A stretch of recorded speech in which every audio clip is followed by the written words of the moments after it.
Welcome to Valley Heat. I'm Doug Duguay. This is a podcast about the neighborhood. My neighborhood, the Burbank Rancho Equestrian District, right here in Los Angeles County. Brought to you today by R51. Jan Robinson is lobbying the people who make movie ratings. What are they called? The people that make the movie? I'll look it up. Okay, the motion picture, it doesn't matter.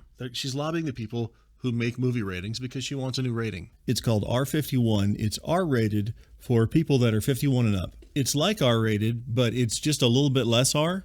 It's none of the bad language, none of the naked stuff, but all the violence you want. She's saying that there's a rating system for teenagers and there's a rating system for kids, but why not a rating system for 51 and up when you're old enough to know what you're really willing to deal with? Because it's kind of like PG-13, but you can actually kill someone on camera is really the only specific difference, I think.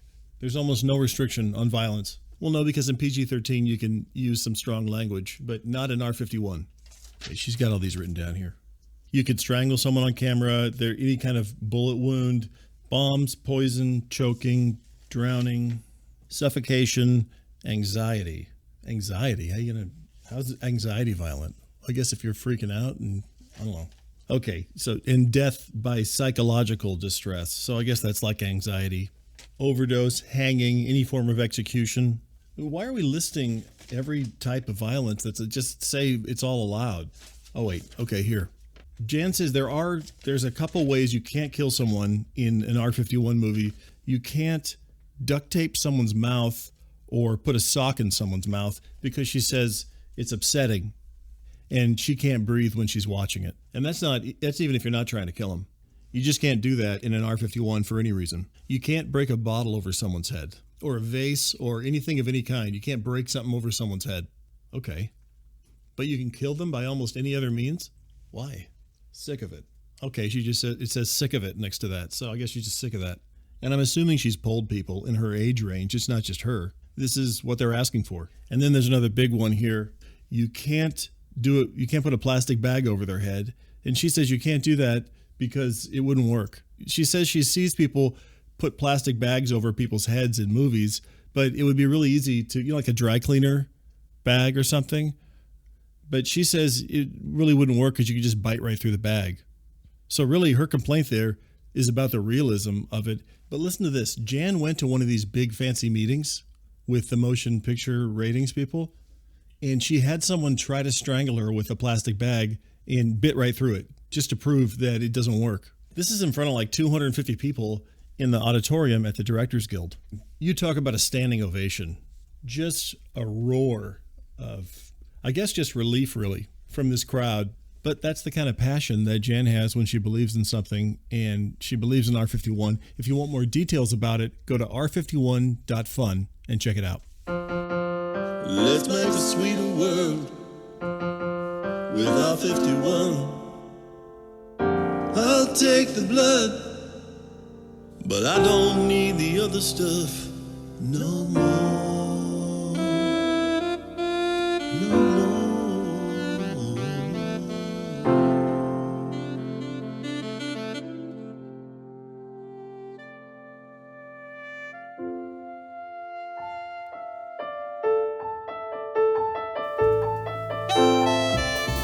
Okay, what are you talking about? Okay, some people said the songs were too long, and now Randy's doing instrumentals. I mean, it started nice, then it turned into like a soundtrack to some 90s drama. Listen to this.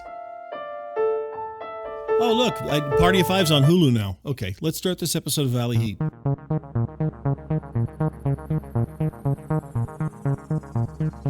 These are the chronicles of the Rancho Equestrian District in Burbank, California. These are the events taking place in my house, around my house, and in my neighborhood. Still having some issues with Dean Fernari, my son's optometrist, and I'm going to talk about that. I'm also going to talk about other stuff. Don't really have to cover it in this part of the show. It's mostly just talking to fill in the space and give you a flavor of what it's going to be. Sometimes I have more things to say than other times. Okay, so the first thing I wanted to talk about, okay, well, you heard that. So that's, the parrot has come back. That's Candace's brother's parrot, Green Banana. He returned after having flown away. The only thing he says is Michael Douglas still, which that hasn't changed. But something happened to him. He's got they're called feather mites. They're just temporary, but they got to his head kind of, so there's not a lot of feathers on his head right now. He's not in any kind of pain. He's fine. Well, you can hear him. There's a lotion that the vet gave me. It's very sticky, and it's not his body. It's just neck up, pretty much. I mean, it's just that there's no feathers on his head, really. The thing is that when you put the lotion on him, it just looks like he has shaving cream on his face. He just looks like an old man muttering about Michael Douglas on his way to the bathroom to shave. But I have more about that later, and a big development in the drug drop case with Pete. And before I talk about that, I wanted to let you know that Pete and Candace have finally left. I've been waiting for this for months. It's been these guys. I don't know if I've made it clear how much time Candace spent in the shower, but it was a lot of time. I don't even know how it's healthy that you would be in the water that much. But it was a weird roommate situation that I didn't volunteer for. And it came to an end because Cody, Candace's brother, is out of the hospital after getting bit by Phil's fish. And they were staying here because it's close to the hospital. But now that Cody's out, they're gone. And I wanted you to know what happened when they left. And I recorded it. So here it is. Okay, so this is awkward. What's awkward? What? You haven't mentioned it, so I guess I have to. Candace, what are you talking about? Mention what? Go ahead and tell them. The money. What money? For the pool we've been taking care of. Yep. You told me explicitly that you'd take care of the pool That when you were was here. before my brother was bitten by a fish. I had to stay here just so I could be close to the hospital. I don't know how you possibly think I would pay you after you stayed here for 3 Are you months. kidding me? Yep, Honestly, I knew it. How would I have not have known that you I told did you this? he'd do this. I mean, I don't even know what to Are say. you trying to get away with not paying us I'm for not trying to work? get away with something. How much do you think I owe you? $3,000. What? $3,000. What? 3 months of extra pool care. Extra pool care? What do you mean extra? That's with a It's discount. nowhere near the value of the work we I did, don't Doug. have $3,000 to give you. I just don't have Are it. you kidding me, Doug? I've seen your cupboards. I've eaten your food. All right. You know what? Fine. We're gonna take something. What? Yeah. You're going to take something. We're gonna take the thing. Whatever this stupid. My air filter? Whatever this stupid thing is, we're Guys, taking you're it. not taking the air purifier. That's what this is. I don't care what it is. We're taking Remember it. you got me arrested? You remember that? Pete, I do, and I'm sorry. This thing is heavy. We're taking it. You're not leaving with an appliance from my house. What do I have to do? Call the police? He's gonna call the cops. Call the police, Doug. Can't wait to see what you have to say. Please call the cops. Oh, these people! They clean my pool every day for 3 months. Okay. Arrest them. Oh, and by the way, my fish bit her brother and almost killed him. Alright, Tim. It's been real. All right, so you heard that.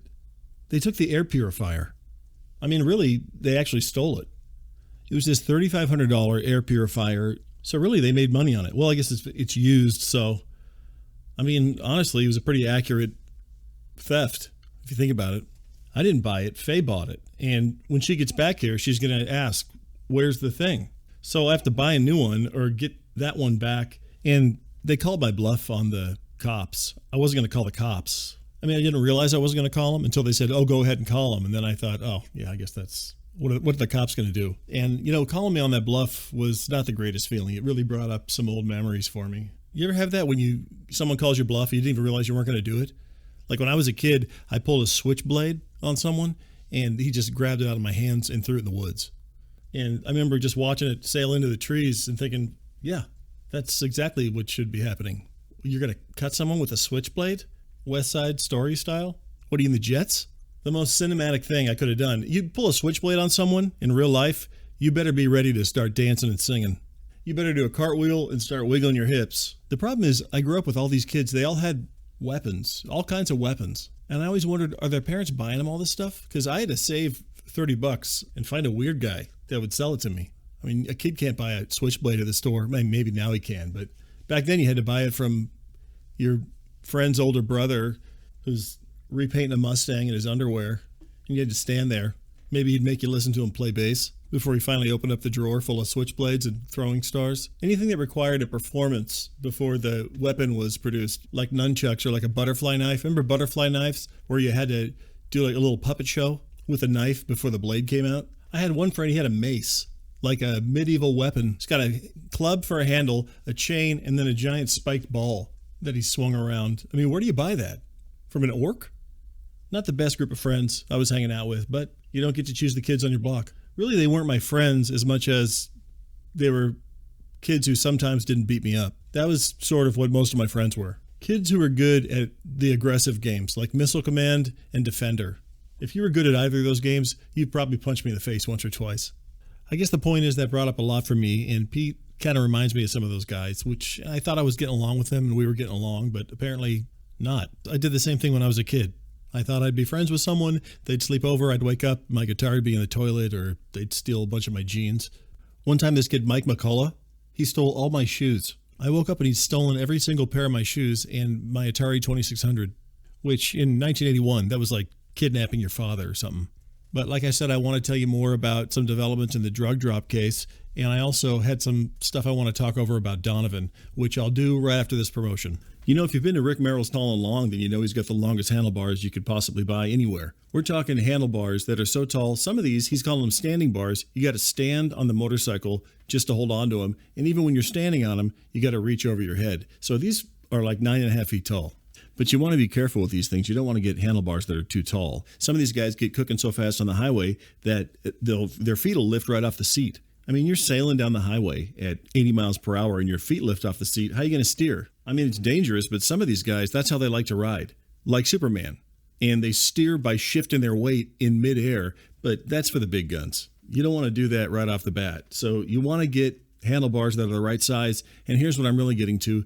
You want to exercise your arms in a way that'll get you used to holding tall handlebars. And that's why Rick's wife, Beatrice Merrill, created the Tall Boy. What is it? It's a tall handlebar exercise bike. There's really no better way to get your arms conditioned and ready for tall handlebar riding. Here's how it works. It's just like a normal exercise bike, but the handlebars are really tall. Well, they start out kind of tall, and then every week you raise them by an inch. And you can also use this exercise bike to practice turning the really small wheel that Rick will put out in front of your motorcycle. You know, one of the things tall and long guys like is they like that really tiny wheel way out in front of the motorcycle. Well, here's the thing you got to know.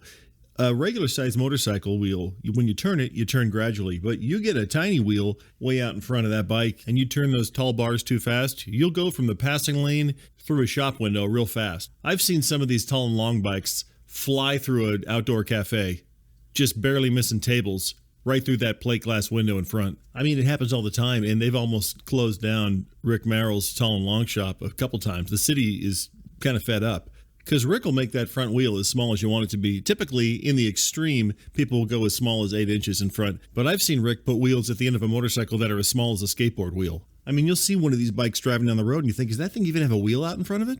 People talk about turning on a dime. This is turning on an actual right angle.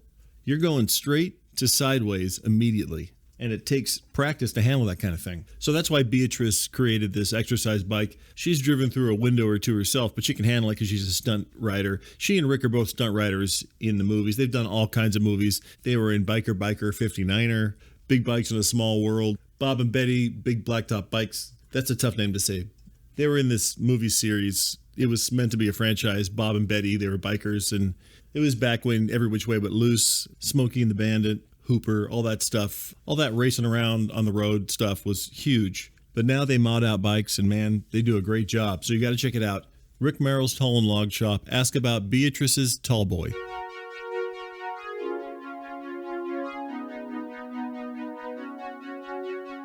Someday I'm gonna be a Superman.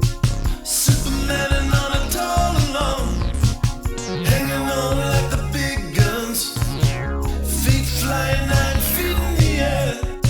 I'll be a highway Superman because I practice on my tall boy bike. I'm horizontal on the freeway, going 90 on a tall and long.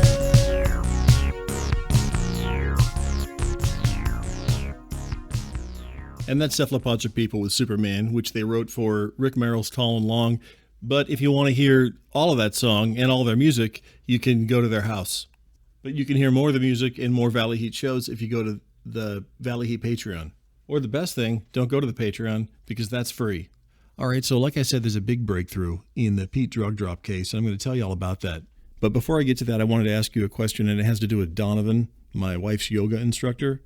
Do you think it's okay to just teach someone's son how to shave? I was talking to my son Phil yesterday, and he said, "Oh, I cut myself shaving." And I haven't seen him in a while because he's staying up at my father-in-law Chuck's house right now. And I said, "Oh, I didn't know you were shaving." He said, "Oh, yeah, Donovan showed me how." So he just taught my son how to shave? I mean, where do you even start on that? Isn't that a parent thing to do? And ever since my wife and my son went up to my father-in-law Chuck's house, Donovan's been up there too, doing house call yoga sessions. And now I guess he's teaching my son fatherly stuff? I mean, at what point do we start saying there's an issue with this guy? I mean, he was sending my wife mermaid emojis, which everyone said, oh, that's not an issue. And then, I mean, here's where I would have stopped at just the bicycle pants. He would show up over here in these tight spandex bike shorts. It's just kind of a stealthy way to get naked, which, and I'm not trying to say getting naked's wrong. I'm just saying let's call it that and not we're hanging out in the kitchen at a party. Okay? You're a naked man. And that's fine. Let's just say you're naked. Let's not say, oh, I'm being athletic. I'm just riding down the street, or I'm just hanging out at the park doing jumping jacks. I guess I never understood that. Why people who are trying to get exercise on a bike need to do it with as little wind resistance as possible. What are you, like a German engineered car? You're just going for a ride on a Sunday. Anyway, the point is, my wife's yoga instructor showed my son how to shave. So I gave him a call to talk to him about it. I had to call him up at Chuck's house, by the way. He's still staying in the guest house up there with his wife. And I recorded the conversation. And anyway, here's what happened. This is Donovan. Hey, Donovan. It's Doug Duguay. How you doing? How are you? Well, I'm pretty good. I wanted to talk to you about something. I've come to expect that sentence from you. Okay, well, I won micro golf the other day. I heard that. that. I've never played before, and man, what a fun game. I wanted to ask you a specific question. So did you teach Phil how to shave? What? Should I teach Phil how to shave? Yeah, that's what I'm asking. I mean, I handed him a razor, yeah. Why? If he wouldn't have done it, I would have done it. Is that Chuck talking? Give me the phone. He had to help. Chuck, I'm just trying to say that's my job. That's something I should have done. Maybe next time he helps him shave, we could zoom you in. Chuck, can you put Donovan back on? I'm done. Here's Donovan. You know, it actually all makes sense that he hadn't shaved before, because he definitely had one of those mustaches where you can tell. Give me the phone. Did you see your child's face before this shave? Oh, no, actually I didn't. He's been up there for like 5 weeks, so I hadn't seen him. It is a meager display. It is choppy. He looks like a dodgy uncle. Donovan wants to say something. I mean, Doug, the kid's wearing transition lenses. Did you put him in those? I didn't put him in those glasses. That was actually his optometrist gave those to him, and he's supposed to exchange them. Give me the phone. Stop blaming your optometrist. You are responsible for these glasses. Chuck, I didn't put him in the glasses. I've been trying to replace him for months. He looks like a bookie just smoking on a corner. All he's missing is the Marlboro 100 hanging out of his mouth. Okay. Here's Donovan. You know, Doug, you put those glasses on him with that mustache. He looks like one of those kids who's been in a high school shop class for 7 years. Okay, I know that the glasses need to be For a replaced. second, I didn't even recognize him. Mm-hmm. It's like his glasses get darker when he's inside. It's strange. Give me the phone. They calibrate backwards. He walks inside, they go dark. He goes outside, they go light. I know. I'm aware of that, and that's why I'm trying to get him replaced. If I posted a picture of your son with that half stash, with his transition lenses that you've hoisted upon him, I could crowdfund a divorce in 45 minutes. I guarantee you. I'm not getting divorced, Chuck. You talk about a GoFundMe going off the charts. I mean, they'd write about this in Newsweek. Uh-huh. You know, after I crowdfund the divorce, I'm going to crowdfund Parade. Here's Donovan. You know, at the end of the day, Doug, I'm just looking out for the best interests for Phil, for you, for Faye, for everybody, and also for myself. But that mustache had to go. Oh, Give me the phone. New dad in town. Name's Donovan. I was trying to do him a favor. And once he gets those glasses off, he's actually going to look like a normal 16-year-old. Yeah, we're halfway there. So you're welcome. Okay. Obviously, I would have helped him shave if he was here. Does it mean anything to you that your wife and son are not living in your house? Okay, I'll take that remark, but it's not that they aren't living here. It's that they just aren't here right. Give me the phone. You weren't here to do your fatherly job, Chuck, were you? I got electrocuted by your fence trying to get in there. I got to go. But the next time I help your son make a positive life change, I'll make sure to ask your permission first, Doug, okay? don't worry about anything. Donovan's doing all the fathering over here. Okay. He's actually chaperoning Phil on a date tomorrow night. Chuck, I'm still Phil's It's all dad. under control over here at Dad Central. Okay. Worry not. Okay, so you heard that, and I didn't even know that he still had the glasses. But apparently he's still in a pair of these transition lenses that Dean sold him. His optometrist, Dean Fernari, I don't know if you remember, he had upsold him to transition lenses from regular lenses. He said because Phil had a freckle on his eye. Which, okay, he's got a freckle or there's some sun damage. Just wear a pair of sunglasses. You don't put a 16-year-old kid in transition lenses. I mean, it's like talking him into a face tattoo or something. Part of me hopes he's not getting attached to the glasses. It's a tough call because as a dad, you don't want to force a kid to take your advice or make them feel like they're not making good choices. But where do you draw the line?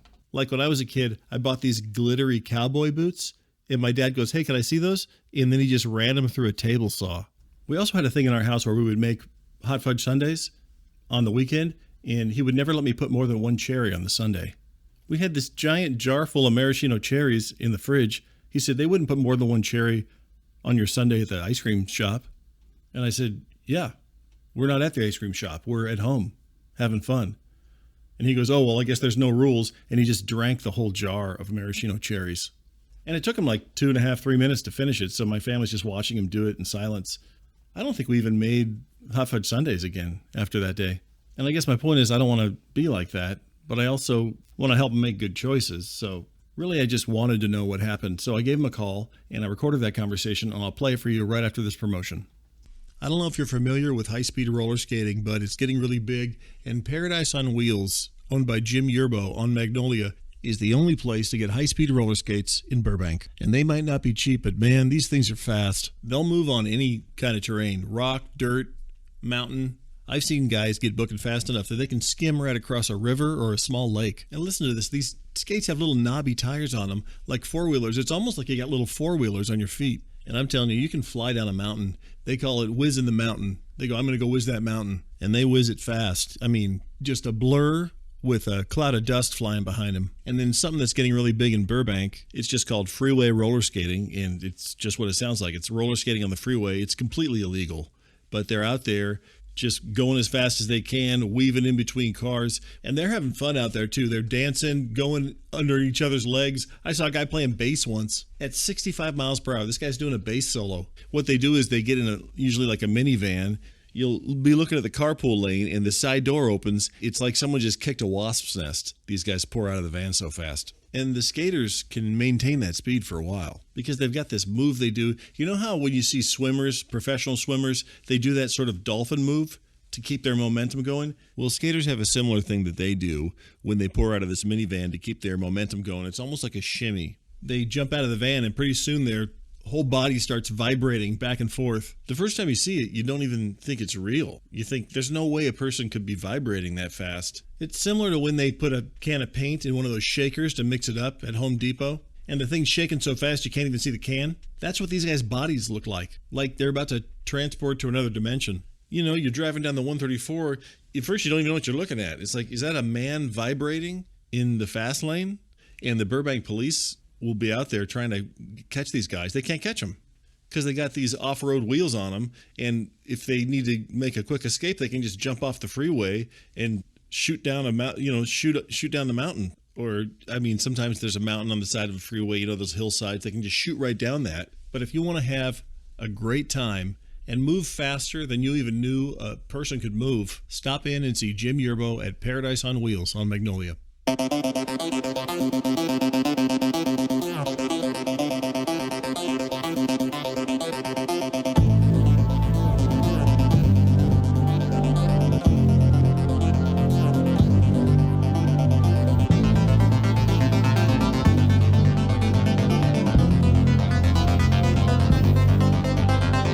Oh, you only live once.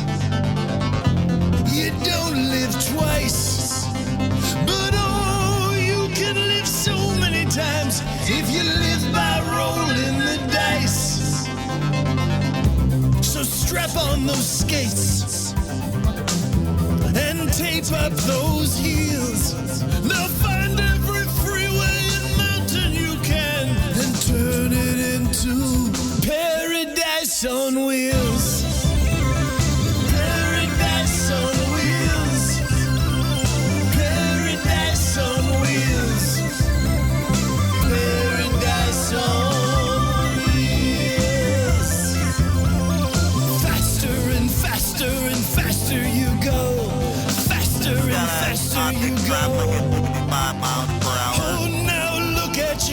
legs. They're as strong as the sun is hot.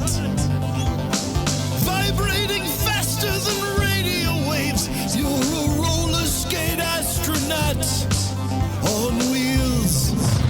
And more will in pursuit On of the wheels. object. As the whole world disappears, Negative, you went up a mountain. you close your eyes and whisper, it's paradise on wheels. Paradise on wheels. Paradise on wheels. I've never seen anything close to this fast. Paradise on wheels. What is that? Watch out! All right, so like I said, I gave my son Phil a call to find out why he still has these transition lenses on that his optometrist upsold him. And anyway, here's the conversation. Phil? Oh, okay. Sorry, I just didn't know you didn't say hi. Hi, how are you? Well, I was just going to check in and see how you're doing. And I hear that the glasses, actually, you still have those transitions. Did you stop in to Dean's to see if you could replace them? He's supposed to have them in already. I'm in turmoil. In turmoil? Why? What's going on?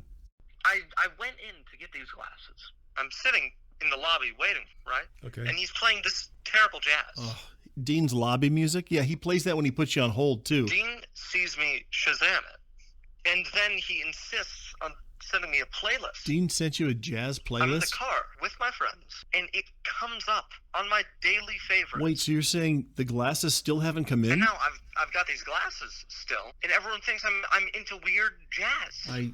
Well, can't you just tell your friends what happened and It's explain? too late. I'm the jazz guy. Okay, well, that will blow over. Don't tell me it's gonna blow up. No, I know what you're saying. I'm just saying it'll be fine if you just... It's not fine. I'm the jazz guy. You're No, not I'm the jazz guy. You You're don't not the see what jazz I see. guy.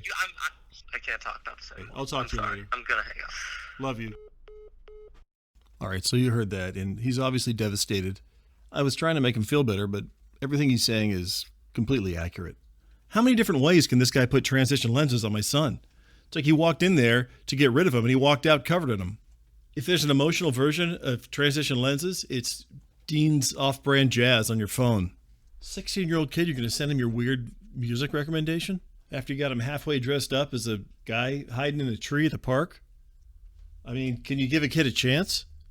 Here, I'm going to play this for you. So when you call the iShack, Dean Fernari's iShack, and you get put on hold, this is the music he plays. It's also the music that he plays in the waiting room.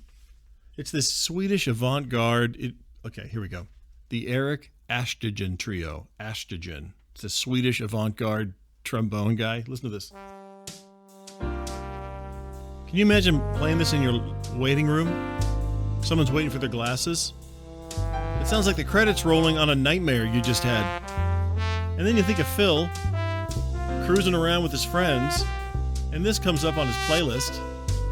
What are they supposed to think? You know, they look over, and the kid driving looks like he's searching for a place to bury the bodies.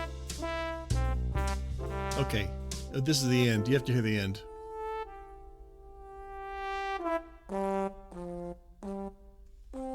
What? That's how it ends? Listen to this. Almost sounds like he's making fun of trombone. All right, so obviously I have to follow up with Dean about that, and I haven't had a chance to do that yet, but I told you there was a big development in the Pete drug drop case, which there was, and that was very exciting to me because Pete and Candice are gone now with my air purifier, but they're gone, and I thought this was a good chance to get Faye and Phil to come back to the house. Obviously, Phil's very upset right now. He says he doesn't even want to move back to Burbank because everyone keeps calling him the jazz guy and doing air sacs around him. I feel terrible for him, and I'm sure Chuck is going to have something to say about it. But like I said, there was a big development in the case. I don't know if you remember Cody, Candace's brother, the guy with the parrot, green banana, who came in here and stuck his hand in Phil's fish tank. He got bit by a poisonous fish. He's been in the hospital for weeks. He finally got out and has since come back to pick up his parrot, green banana, and his peacock. I mean, this guy. Few people have ever made me as angry. You stick your hand in a poisonous fish tank. I told this guy to leave the fish alone. He couldn't do it. And I'm watching his parrot. Okay, so you hear that. The parrot's still here. Anyway, here's what happened when Cody came to get the parrot. Well, how you feeling? Not sure if you're happy to see me, but Of course that was I am. quite an ordeal. I know it was, and I'm glad to see you're okay. You should know I'm taking the peacock, but I am not taking the parrot. What? You're not taking the parrot? I'm just not taking him. Cody, of course you're taking the bird. There's obviously been some feather mites. Right, which is a temporary thing. Yeah, I just gave so him you some know. drops for that. He should be fine now. Took this bird into my house under protest, by the way. I'm not responsible for a pet that you lost. Cody, I brought a parrot into my house for you. Then you lost it. Well, I didn't throw it out the window. It flew away. That's just the deal. There's got to be a law or something. You can't just make me take your bird. I mean, he's bald. Right. Well, it's not bald. It's just on his head, and it's temporary. What I'll do is I'll stop in here and there, once or twice a month or something. Stop in. To help. What? I don't need a parrot consultant. Would I it need be you so to bad take to have the bird. an expert who's going to check on you and help you? with Yeah, it? it would be the worst possible outcome of this bird coming back. What, now I got a guy who comes and lotions a parrot in my living room every once in a while? Doug, I'll see you soon. Wait, Cody. Cody, can you come back and talk? Oh, what is going on? Hold on. Cody, you're under arrest. Okay. Oh, you are kidding me. Doug, call my lawyer. Me? I'm not calling you a lawyer. Why would I call you a lawyer? I get What? to ask someone to call Wait, my but I lawyer. got his parrot in here. You saying you know it's him? It's what I thought. I was the one who thought it. Skip back. Can the bird go with him? Why can't you give me credit for helping What are you? you talking about? Can you guys stop for a I'm second? walking home. You're 12 miles from home. Is it like an animal guy gonna take the bird? Okay, so they're saying it's Cody? I don't see how it could possibly be Cody. The man can barely make it through the day without hurting himself. All I've been thinking about is that poor guy sitting in jail. He's probably already been punched 10 or 20 times. I just can't see how it's him, but I haven't been able to get a hold of Candace. Probably because she thinks I'm trying to get my air purifier back. But she must be pretty upset. And if it really is Cody, I wonder if she knew about it. I do know one thing. I got a parrot here. And I've tried to call the Burbank Police Department repeatedly. I mean, you're trying to tell me there's no system for pets when someone gets arrested? But I'm sure I'm going to hear from Candace soon, and I'm sure this is my fault somehow. I wouldn't be surprised if the door opened right now and she just walked straight into my shower. And Pete tosses the baby to me and then cannonballs into the pool. But I'm going to find out everything I can, and I'll let you know about it. Here's the thing that gets me more than anything. Why'd they let him come in? I'm in here talking about parrot lotion with, as far as they know, a drug dealer, and they're out there playing stakeout in the bushes. Okay, and this is Chuck. Hi, Chuck. How are you? Do you want to tell me what my grandson is listening to? Okay, Chuck, his optometrist sent him some music that he thought Phil wanted You to know hear. what? If they could just build bars around your house, Okay. the world would be safe. Chuck, I blame myself for sending him to Dean. Who is this man? He's an The optometrist that Uh-huh. causes such a litany of problems. well, obviously Dean Fernari has not worked out. I don't know how many Swedish avant-garde playlists he sent him, but it's like a virus hit his Okay, phone. I know. He's beside himself. I mean, his friends won't talk to him. I know that. I know. He told me. You're his father. Protect him. I do try to protect him. I thought the new glasses that come in. You better hope that I don't have to kill that optometrist, because I will frame you Okay, for it. Chuck, You'll be you're not visiting him meaning this. through fiberglass with phones Chuck, on I'm going to each get him new side. glasses. I'm going to find a new optometrist. Good day. Okay. So obviously he's upset about the glasses, which so am I, and I blame myself. I should not have sent him back to Dean. I'm going to call Dean, and I'll let you know what happens in the next episode. I also have to get Faye's air purifier back. This episode was brought to you by R51, Jan Robinson's campaign to create a new rating for movies, and Beatrice Merrill's Tall Boy Bike. Ride 'em tall, practice 'em tall, everything tall. And of course, Paradise on Wheels. You only live once, you don't live twice. That's it for this episode of Valley Heat. I'm Doug Duguay. Take it easy.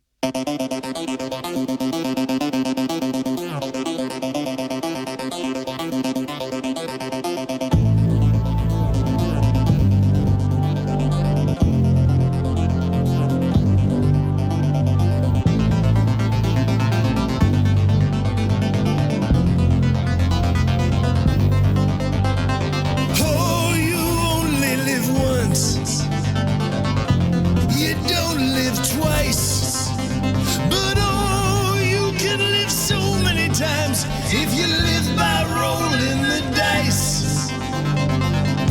So strap on those skates Tape up those heels. Now find every freeway and mountain you can and turn it into paradise on wheels. Paradise on wheels. Paradise on wheels. Paradise on wheels. Faster and faster and faster you go. Faster and faster you go. Oh, now look at your legs. They're as strong as the sun is hot. Vibrating faster than radio waves. You're a roller skate astronaut on wheels. On wheels. As the whole world disappears. Negative, you let up a mouth. You close your eyes and whisper. It's paradise on wheels. Paradise on wheels. Paradise on wheels. I've never seen anything close to that. Paradise on wheels. What is that? Watch out!